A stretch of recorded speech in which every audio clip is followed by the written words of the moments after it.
우리 오늘 설교 제목을 한번 같이 읽어 봅니다. 여호와를 앙망하는 자.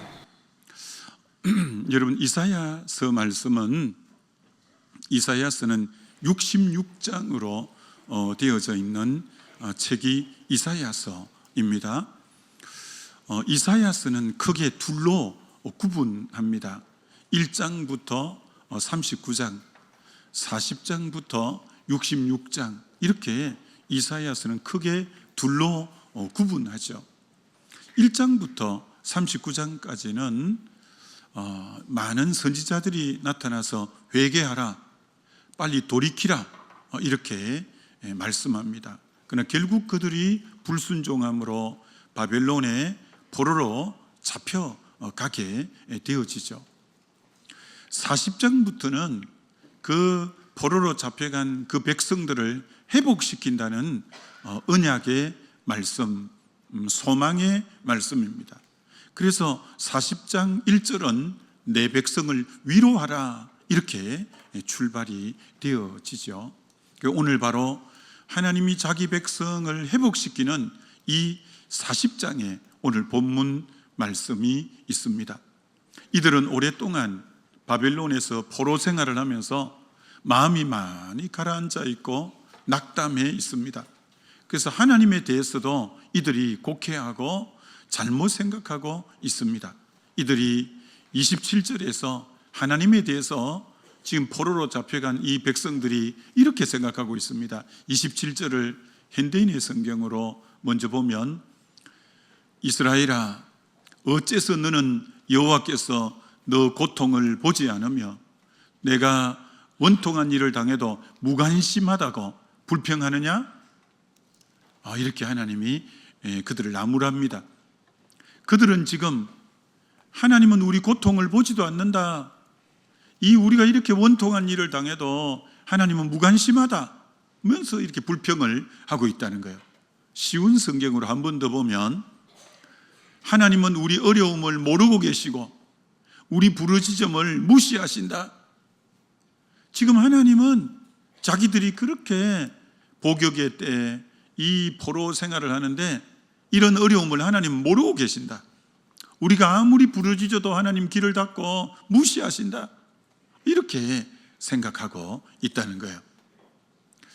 그렇게 선지자를 보내서 회개하라, 이제 돌이키라, 그만하라, 아무리 그래도 끝끝내 불순종함으로 포로를 잡혀갔는데, 잡혀가서 고작 하는 말이 하나님이 우리를 치셨다, 하나님이 우리를 버리셨다, 이렇게 말을 하는 거예요.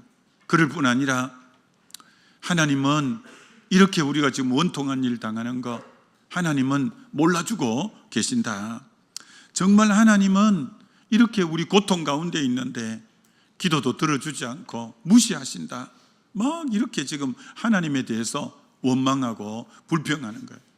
그들은 눈앞에 바벨론이라는 암담한 벽을 보면서 마음이 착 가라앉아 있고, 초라한 자기 모습을 보면서 마음이 그렇게 가라앉아 있는 거예요. 오늘 여기 계신 우리 성도님들 중에서도 교회 나오시면서 예수 믿으면서도 현실과 상황의 어려움만 딱 바라보면서, 그리고 자기의 초라한 모습만 바라보면서 계속 하나님은 내 이런 형편 몰라주신다, 낙담하고 하나님에 대해서 원망하는 마음이 있고 자기에게는 소망이 없다고 말하고, 이런 분이 혹 있다면 오늘 이 말씀을 잘 들으셔야 됩니다. 하나님의 답은 너희들이 잘못 생각하고 있다. 너희들은 지금 하나님이 누구신지에 대해서 잘 모르고 있고, 그러니 그 하나님 앞에 구하지도 않고 다가오지도 않는다 하면서, 지금 그들이 어려움을 겪는 것은 어려움이 많고 커서 문제가 아니라 하나님이 누구신가에 대해서 모르기 때문에, 그리고 그 하나님께 나오지 않기 때문에 지금 어려움을 겪는 것이다, 이렇게 말씀하고 계신 거죠. 오늘 여러분 중에도 지금 어려움이 많이 있다면 여러분이 그 어려움이 크고 많으면 그것 때문에 인생이 힘들다고 계속 말씀하시고 있는 분은 하나님이 오늘 뭐라고 하냐면은, 아니야, 너가 하나님이 누군지 잘 모르고 있어. 그리고 그 하나님께 너 지금 나오고 있지 않고 있어. 이렇게 말씀하실지 모르니까 여러분이 오늘 말씀을 잘 들어줘야 됩니다. 그래서 이사야를 통해서 그럼 하나님이 누구신가? 28, 29절에 하나님이 누구신가를 네 가지로 딱 이렇게 말씀하여, 너는 알지 못하느냐?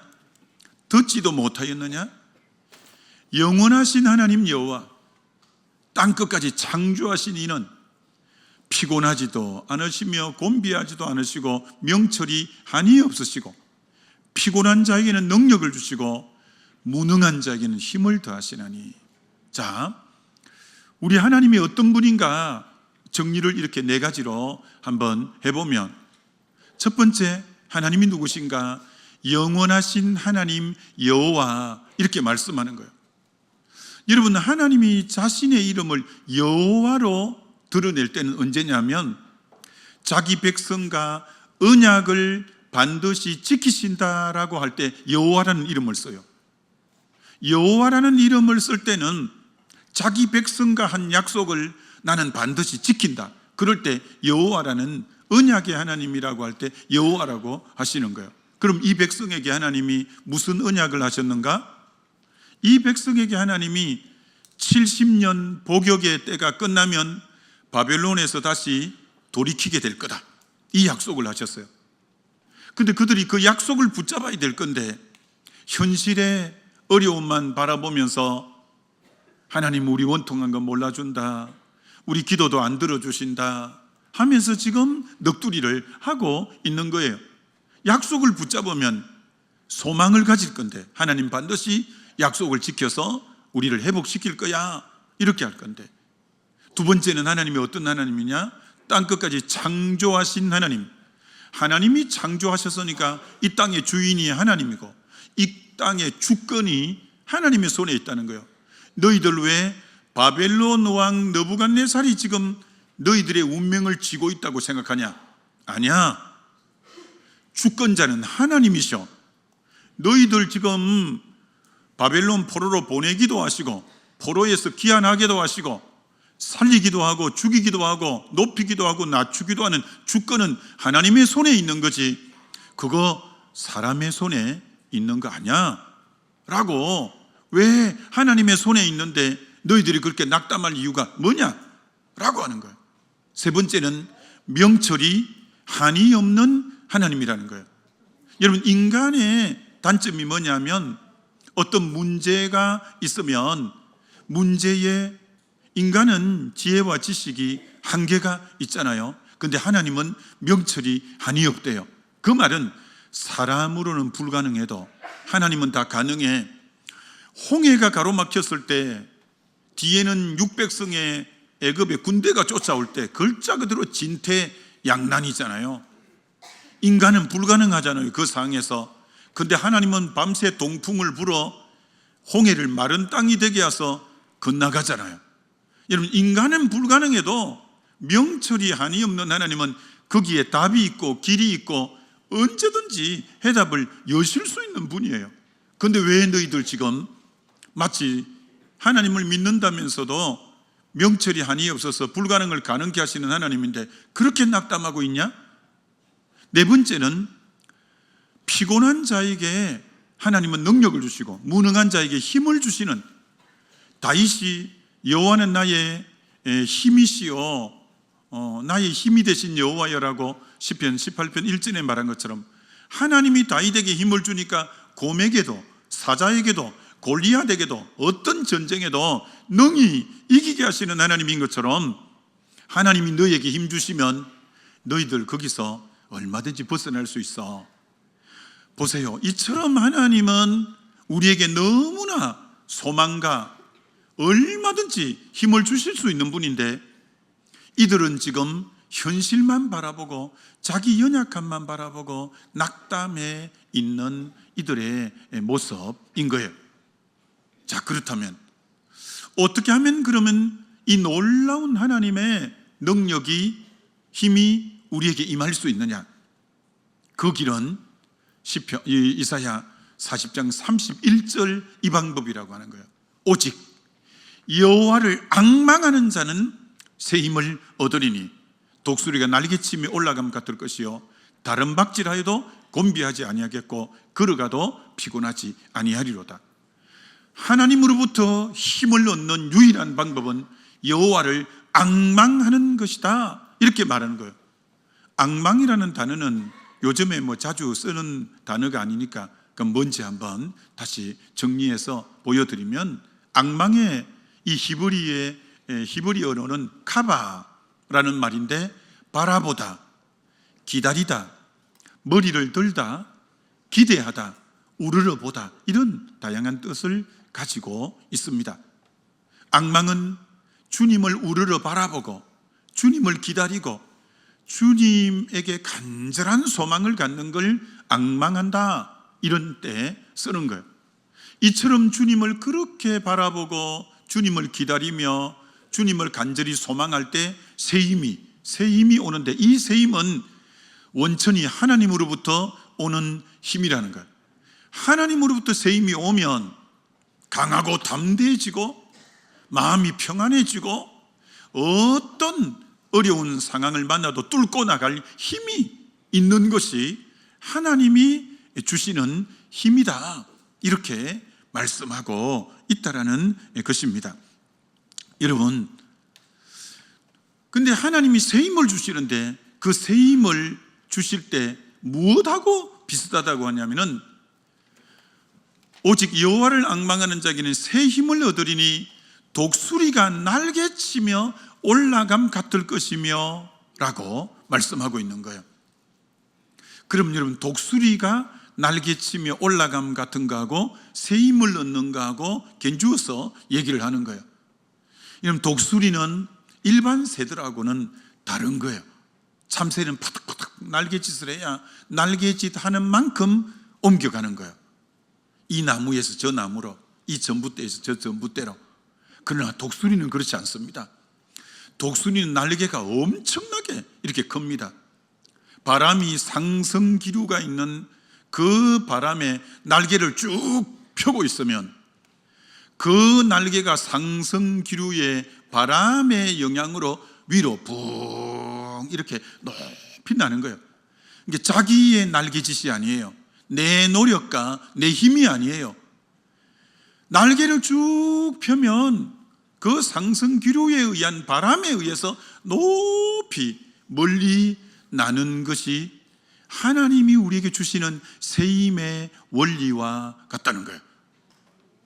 여호와를 앙망하는 것이란 내가 바닥거리면서 날개짓하는 것이 아니라 하나님의 성령 바람을 내가 전적으로 의지하고 나를 맡기는 거예요. 나를 쭉 맡길 때 하나님이 나를 높이시고 멀리 갈 수 있는 그런 새 힘을 주시겠다, 이렇게 말씀하는 거예요. 여러분, 하나님이 새 힘을 주시면 독수리 날개치는 것처럼 높이 올라가는데, 여러분, 그러면 하나님을 앙망하면 높이 올라가면 어떻게 되냐? 여러분이 산 높이 올라가서 이 도시를 바라볼 때 그 큰 빌딩들도 저 밑에 성냥갑 포개 놓은 것 같고, 저 차들도 꼬물꼬물하게 다니고, 비행기를 타면 더 작게 보이죠. 높이 올라갈수록. 여러분이 하나님을 앙망할 때 여러분에게 하나님의 관점의 안목이 쫙 열리는 거예요. 새 힘이 첫째 뭐냐? 여호와를 앙망하는 자에게는 하나님의 안목, 하나님의 관점이 열리게 하는 거예요. 성령으로. 그게 마치 사도행전 2장에 성령이 임하면 자녀들이 예언 멀리 보는 거예요. 여러분, 독수리 시력이 5.0이에요. 독수리 시력이 5.0이 되어서 수십 킬로를 딱 보는 거예요. 성령이 임하면 자녀들이 예언해서 미리 앞을 내다보는 거예요. 청년에게 환상, 비전이 있어서 성령이 임하면 청년들이 비전을 갖는 거예요. 나이 많은 분이 드림, 꿈이 있어서 꿈을 꾸는 거예요. 여호와를 앙망하면 성령으로 인해서 예언과 비전과 꿈이 있는 것처럼 하나님의 안목으로, 하나님의 관점으로 이 땅을 보는 놀라운 영의 눈이 열리는 역사가 첫 번째 있고, 하나님을 앙망해서 올라가면 이 땅에 있을 때는 아파트에 딱 둘러싸여서 답답하고 산들에 둘러싸여서 답답한데, 앙망해서 올라가면 답답함이 싹 사라지고 굉장히 여유로운 삶이 되는 거예요. 지금 여러분의 삶 중에 답답하고 사방이 우겨쌈을 당한 것 같고 이런 분들은 오늘 이 말씀 잘 들으셔야 돼요. 여러분이 여호와를 앙망해야 그 답답하고 사방이 우겨쌈을 당해서 내 인생을 조여오는 것 같아도 주님 향해서 앙망하고 올라가면 굉장히 삶이 여유가 있는, 여유로운 걸 발견하게 될 거예요. 그뿐 아니라 땅에 있을 때는 다 사방이 막혀 있는 것 같고, 뭐 여기도 산이 있고 저기도 산이 있고 여기도 아파트가 있고 해서 길이 잘 안 보였는데, 높이 올라가서 쭉 내려다 보니까 감망을 하니까 저기도 길이 있구나, 저기도 길이 있네. 하나님을 앙망할 때, 이 땅에 있을 때는 안 보이던 길들이 앙망할 때 길들이 쭉쭉 보여지는 거예요. 여러분이 앙망하는 것은 놀라운 것입니다. 얼마나 놀라운 축복인지 모릅니다. 하나님은 저와 여러분을 닭으로 만들지 않고 독수리로 만들었다는 거예요. 닭은 땅에만 있는 거예요. 그러니까 뭐 답답한 대로, 그리고 뭐 하나님의 관점이 없고 그만 그 보이는 현실의 상황과 현실만 바라보고 자기 초라함 가운데 그렇게 있는 거예요. 우리는 왜 주님을 믿으면서 닭처럼 사냐는 거예요. 여호와를 앙망해서 높이 올라갈 수 있는데 그건 하나님이 원하는 삶이 아니라는 거예요. 여러분, 사람들이 왜 염려할까요? 여러분, 염려가 있는 분 생각해 보죠. 내가 왜 염려하지? 염려는 앞이 안 보일 때 염려가 되는 거예요. 그러나 여호와를 앙망하면 길이 보이는 거예요. 하나님의 관점으로 새로운 재해석으로 그걸 볼 수 있는 거예요. 그러니까 염려가 사라지는 게, 염려는 길이 없을 때 염려가 되는데 여호와를 앙망함으로 인해서 길들이 보여지니 염려가, 그래서 앙망하는 자에게 염려가 사라지는 이유가 거기 있다라고 말할 수 있는 거죠.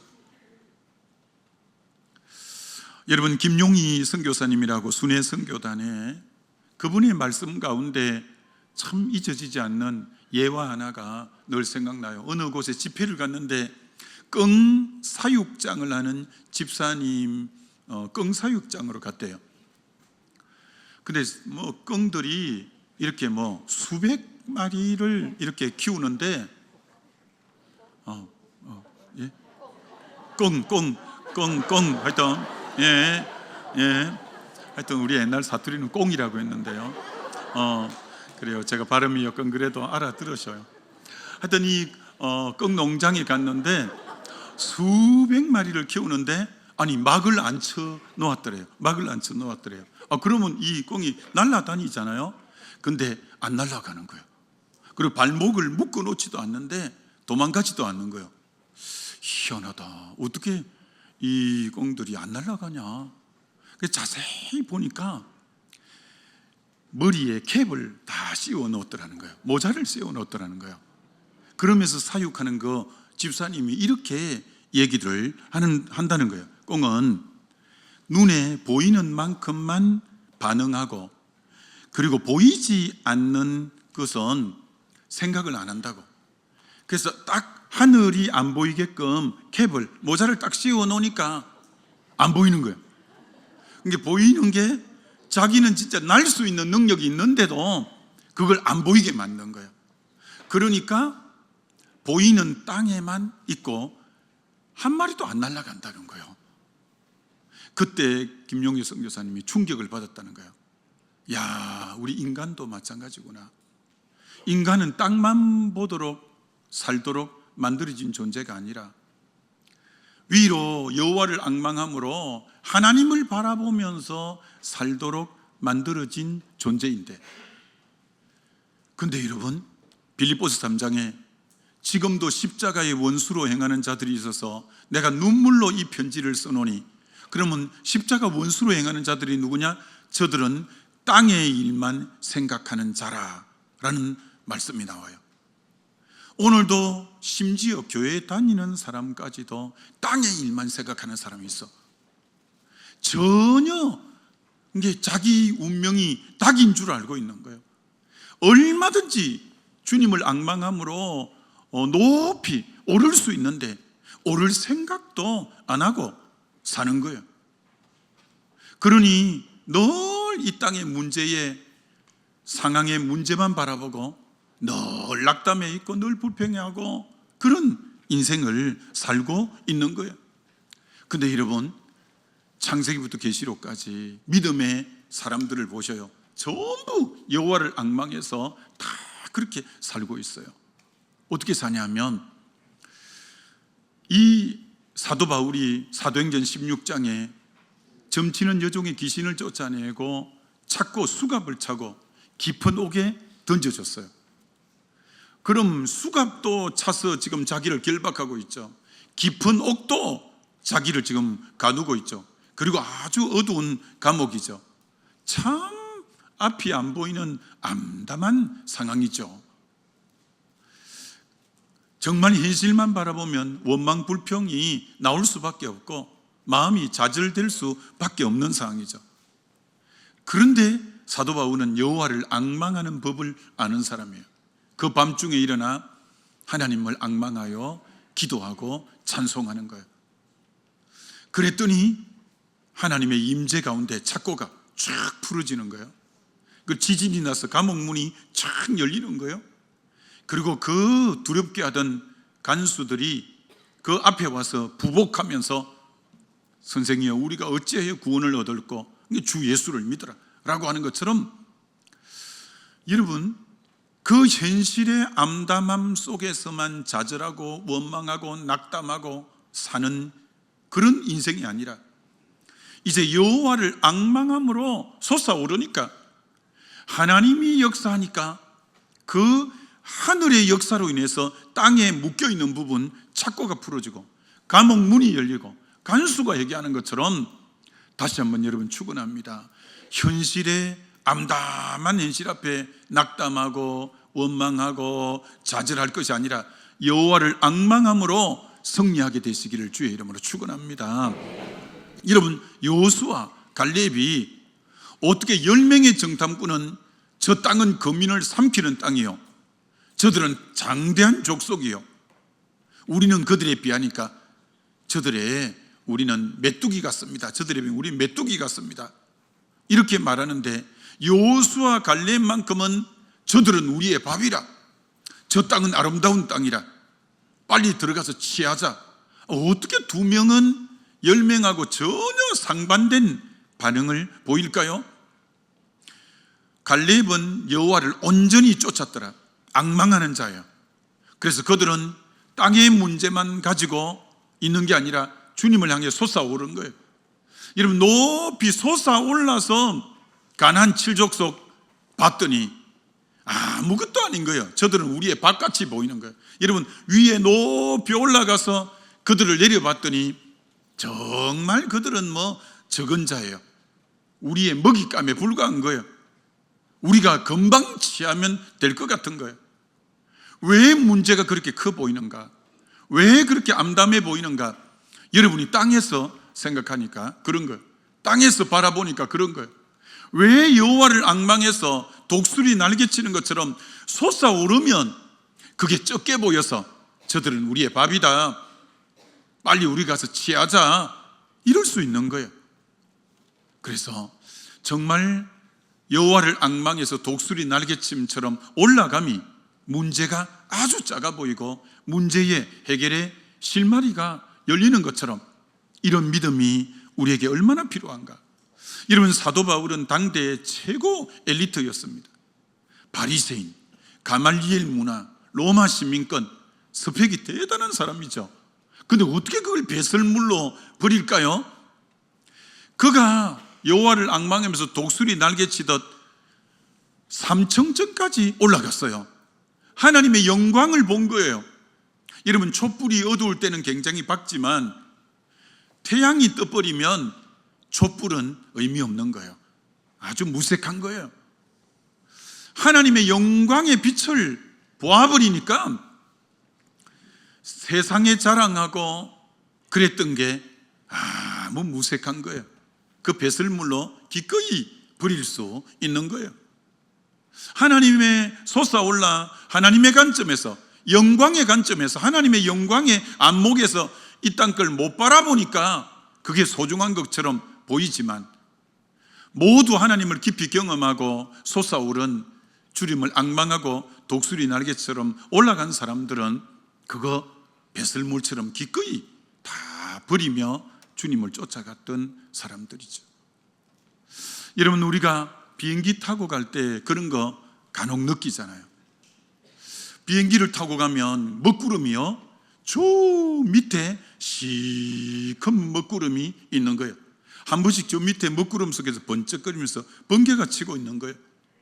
밑에는 비가 많이 오겠구나. 그런데 그 먹구름 위에 비행기가 아주 찬란한 태양을 받으면서 눈이 부셔서 잘 보지도 못하겠어요. 근데 저 밑에는 지금 뭐 천둥이 치고 벼락이 치고 비가 내리고 밑에서는 까맣고 그런 거예요. 우리가 여러분 여호와를 앙망하면서 솟아오르면 이 땅의 문제가 그렇게 문제처럼 보이지 않아요. 누가 이걸 경험했냐? 하박국이 망대에 올라가서 하나님 어떻게 우상을 섬기고 하나님을 대적하는 저들이 더 잘 됩니까? 어떻게 믿음의 사람이 이렇습니까? 하나님이 나의 의인은 믿음으로 말미암아 산다. 내가 지체하지 않고 이제 이러게 될 거다. 하나님의 약속을 받고 하나님의 관점에서 문제를 바라보면서 이 노래를 하고 이 찬양을 했던 거죠. 하박국 3장 17절 이하에 비록 무화과 나무가 무성하지 못하고 포도나무 열매가 없고 감람나무 소출이 없고 밭에 먹을 것이 없고 우리의 양이 없고 외양간에 소가 없어도 이제 18절에 나는 여호와로 말미암아 즐거워하고 나의 구원의 하나님으로 말미암아 기뻐하리로다. 19절이 더 중요해요. 주 여호와는 나의 힘이시라. 나의 발을 사슴과 같게 하사. 그 다음이 더 중요해요. 나를 나의 높은 곳에 다니게 하시리로다. 높은 곳에. 하나님이 이 하박국을 독수리 날개치듯 올라가서 높은 곳에서 땅의 문제를 보게 하는 거예요. 그랬더니 농경사이니까 방금 말한 그 무화과, 포도, 그 감람나무, 그 밭에, 외양간에, 우리에 다 필요한 건데 높은 곳에서 하나님의 관점으로 위에서 바라보니 그거 없어도 여호와로 인하여 나는 기뻐하고 나의 구원의 하나님으로 즐거워하면서 하나님을 얼마든지 찬양하고 노래할 수 있는 것처럼, 다시 한번 여러분, 우리가 주님 안에서 독수리 날개치듯 높이 올라가면 이 땅에 좀 부족함이 있고 어려움이 있더라도 얼마든지 나는 여호와로 말미암아 기뻐하고 구원의 하나님으로 즐거워하는 것처럼 여러분 찬양하고 우리가 정말 주님 앞에 노래하는 그런 값진 인생 되어지시기를 주의 이름으로 축원합니다. 김동호 목사님이 그 날기새 언제 들었더니 이렇게 말씀하셔요. 언젠가 한번 정말 앞이 캄캄해서 야, 이제 죽었구나, 이제 이건 길이 없다, 그런 일을 당할 때가 있었대요. 이제 죽었구나, 이제는 길이 없구나. 그래서 정말 밤에 잠 한숨 못 자고 새벽까지 꼬박 밤을 새웠대요. 주일, 그 다음날이 주일이라서 새벽 설교, 이제 주일 설교를 준비했는데 설교 하나 준비 못하고 잠을 꼬박 세운 거예요. 야, 이제 끝이구나, 야, 이제 죽는구나, 더 이상 길이 없구나, 그렇게 암담했대요. 근데 밤새 잠 한숨 못 자고 했는데 너무 피곤해서 새벽녘에 잠시 침대에서 잠시 딱 누웠는데 하나님이 찬송 한 소절이 딱 주시더라는 거예요. 그 찬송이 나의 갈 길 다가도록 예수 인도하시니 어려운 일 당할 때도 족한 은혜 주시네. 이 찬송이 딱 터지는데 쏙 깊은 곳에서부터 아멘이 되더래요. 그러면서 너무나 놀라운 일들이 일어났는데 길이 보이지 않고 이제 죽었구나, 더 이상 길이 없구나 한데 희망이 보이기 시작하고, 그러면서 마음에 평강이 오기 시작하고, 주일 설교 준비 하나도 안 돼 설교가 금방 준비가 되고 그만 길이 열리고 쭉 되더라는 거예요. 그러면서 그분이 이렇게 결론 맺습니다. 여러분 중에 지금 앞이 캄캄한 사람, 인생의 겨울철이 되어서 다 죽은 것과 같은 사망의 음침한 골짜기를 다니는 것과 같은 그런 처지에 있는 분들이 반드시 계실 것입니다. 사랑하는 여러분, 하늘을 보십시오. 하나님이 하신 일을 바라보십시오. 여러분, 주를 앙망하면 이제는 더 이상 길이 없다, 이제는 끝이고 죽음이구나, 이런 상황에도 하나님을 앙망할 때 소망이 생기고 길이 열리고 해답이 있을 줄 믿습니다. 이 여러분, 하나님을 앙망한다는 게 너무나 귀한 일이에요. 문제가 커서 문제가 아니라 너 하나님이 누구냐? 언약의 하나님, 영원하신 여호와 하나님, 창조주 하나님, 바벨론 왕에게 주권이 있는 게 아니라 내가 너 인생에 열쇠를 쥐고 있어. 내가 명철이 아니없어 인간은 불가능하고 나는 가능한 길을 낼 수가 있어. 내가 너 언제든지 힘이 되어줄 수 있어. 이런 하나님을 알고 있으면 된다는 거예요. 자, 근데 더 중요한 게 이 땅에 있을 때는 답답하고 길이 안 보이는데 여호와를 앙망해서 하나님의 관점에서 현실을 바라보고 하나님의 마음으로 현실을 바라볼 때 마음에 그렇게 여유가 있을 수 있는 거예요. 전 이번에 이 말씀 묵상하면서 참 하나님이 이 부분에 많은 은혜를 새롭게 깨우침을 주신 것 같아요. 여러분, 요셉 보세요. 요셉이 보디발의 아내의 누명을 뒤집어 쓰고 감옥에 갇혔어요. 너무 억울한 거예요. 자기 진짜 잘못한 거 없는데 너무 원통한 거예요. 보통 사람 같으면 그래서 합병이 나고 감옥에서 막 부럭부럭하고 막 이렇게 지낼 건데, 요셉 대단해요. 그 상황에서 주님을 앙망하면서 그 마음이 솟아오르는 거예요. 하나님이 평강을 주면서 여유를 주어서, 아니 그렇게 억울한데, 여러분 자기 억울함에 딱 사로잡히면 남 옆에 신경 쓸 겨를이 어디 있어요? 근데 요셉은 그렇게 진짜 죄 없이 모함을 뒤집어 쓰고 옥에 갇혔는데 주님을 앙망하면서 주님이 여유를 주는 거예요.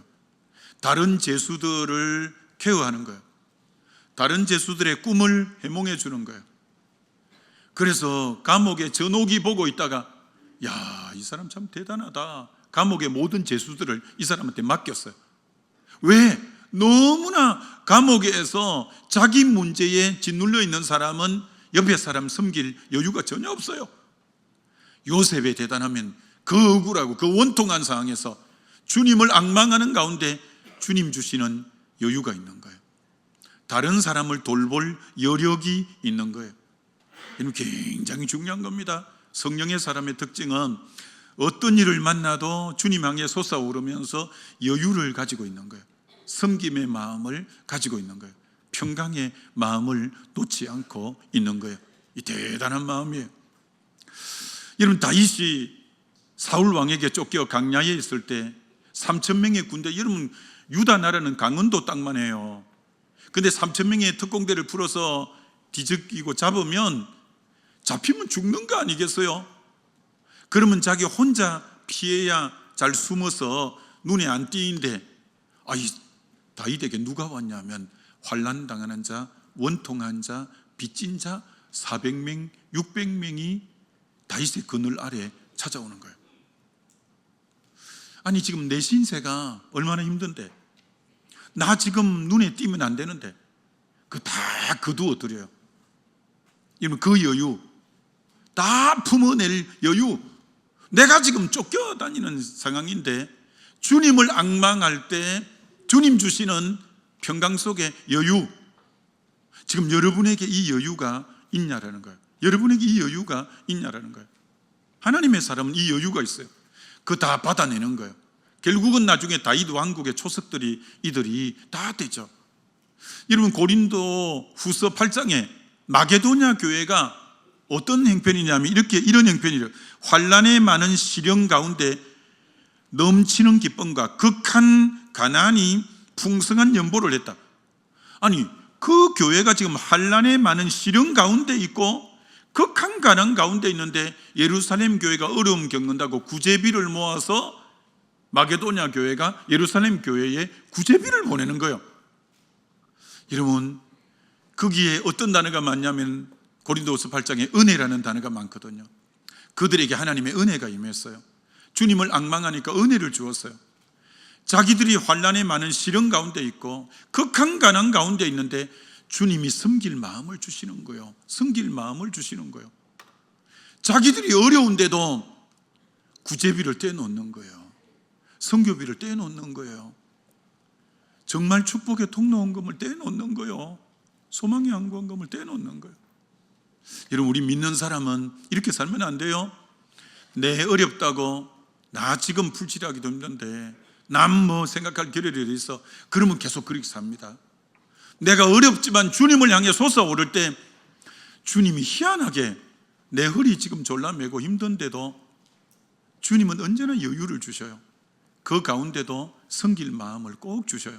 여러분이 그렇게 살아봐야 하나님의 기적을 경험하고 은혜를 경험하게 되어져요. 여러분, 아합 왕 때가 제일 우상이 창궐해서 하나님이 3년 반의 기근을 주었는데 그 사르밧 가부가 진짜 가난해서 밀가루통에 밀가루 한 줌밖에 없었어요. 기름병에 기름이 바닥을 쳤어요. 그런데 하나님의 음성을 듣는 여인이에요. 내가 사르밧 가부에게 너를 공개하라고 했으니 너 엘리야야, 그 집에 가라. 야, 그 여인이 주님에게 솟아오르면서 독수리 날개치듯 주의 음성을 듣고 마지막 남은 거 떡 구워서 자기 아들을 주고 끝내려고 했는데 여유가 있어서 그걸 엘리야에게 섬기는 거예요. 그걸 엘리야에게 섬기는 거예요. 하나님도 감동을 하고 그래서 기근이 끝날 때까지 그 집에 밀가루통에 밀가루가 다하지 않고 기름병에 기름이 다하지 않는 것처럼 하나님의 사람은 형편 따라 사는 거 아니에요. 믿음 따라 사는 거예요. 하나님의 사람은 주님 주시는 여유가 있어요. 여러분, 그 여유 속에 살게 되시기를 다시 한번 주의 이름으로 축원합니다. 어린아이가 계속 울고 있는 거예요. 그래서 사람들이 참 너무 안쓰럽게 여기갖고 그 아이에게 초콜릿하고 과자를 가져왔어요. 애가 그걸 물끄러미 보더니 다시 손으로 밀어버리고 계속 우는 거예요. 그래서 어떤 분이 장난감 이쁜 걸 그 애에게 줬어요. 그 애가 그걸 보더니 다시 손으로 밀어버리고 계속 우는 거예요. 먹을 걸 줘도 울고 장난감을 줘도 울고. 근데 조금 있다가 애가 딱 울음이 그쳤는데 왜 그쳤나? 자기 엄마가 왔어요.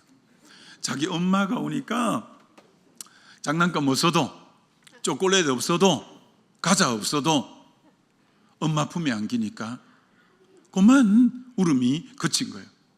앙망하는 것이 뭐냐? 다른데 눈길 돌리지 않고 하나님 한 분만을 바라고 기다리고 사모하며 온 마음을 하나님만을 바라는 마음이 여러분 앙망하는 마음인 줄 믿습니다. 여러분, 하나님의 백성의 대명사가 있는데 하나님 백성을 다른 말로 어떤 대명사? 앙망하는 자, 앙망하는 자. 여러분이 하나님 백성이라면 여러분에게 하나님이 어떤 대명사를 붙여주면 딱 맞냐? 저는 하나님을 앙망하는 자야. 이런 이름을 붙여주기에 부끄럽지 않는 저와 여러분 되시길 주의 이름으로 축원합니다. 여러분 하나님 앙망하지 않으면 여러분 육의 사람 됩니다. 육의 사람 됩니다. 여러분 하나님 앙망하지 않으면 부정한 자, 더러운 자, 불의한 자 됩니다. 하나님 앙망하지 않으면 여러분의 삶의 죽은 행실밖에 없습니다. 그러나 주님을 끊임없이 앙망하는 자는 경건된 삶, 정결한 삶, 의로운 삶 살 수 있습니다. 주님 앙망할 때 주님과 동행하며 그리고 여러분은 정말 주님 보시기에 살아있는 삶이 그 속에서 나올 수 있는 것입니다.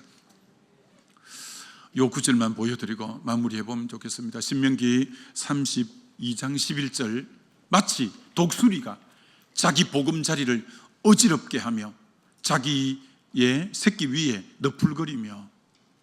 아니, 왜 독수리가 보금자리를, 지금 새끼가 잘 자라고 있는데 보금자리를 어지럽혀 버린다는 거예요?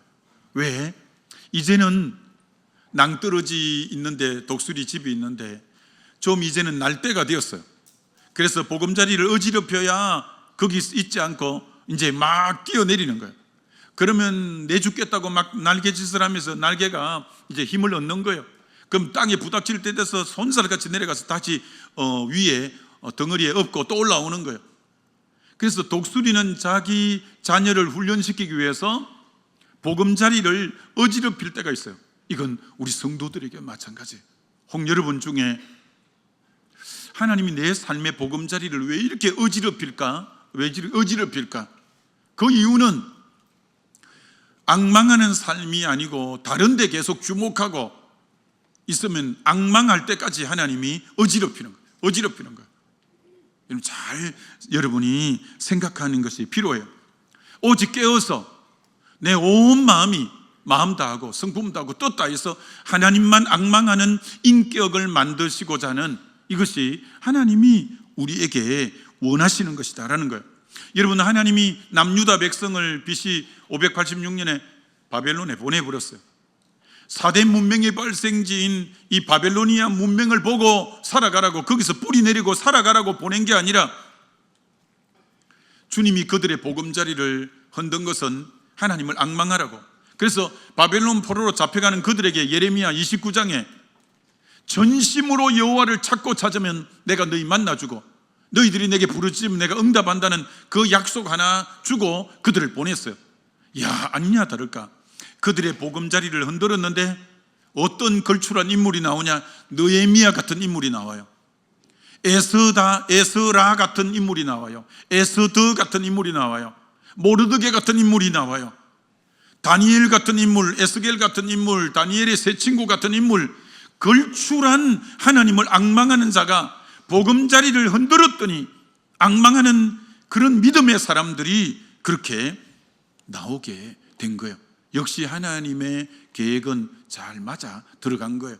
그래서 그 대표적인 사람만 이름을 든 거고, 바벨론으로 돌아가라 할 때 대다수가 그 바벨론에 번성된 걸 뒤로 하고 항무한 땅인 예루살렘으로 어떻게 돌아왔냐? 이제 그곳에서 앙망하는 훈련을 배웠거든요. 하나님만 주목하는 훈련을 했거든요. 그러니 미련 없이 하나님의 땅으로 가면 황무한 땅인데 오는 거예요.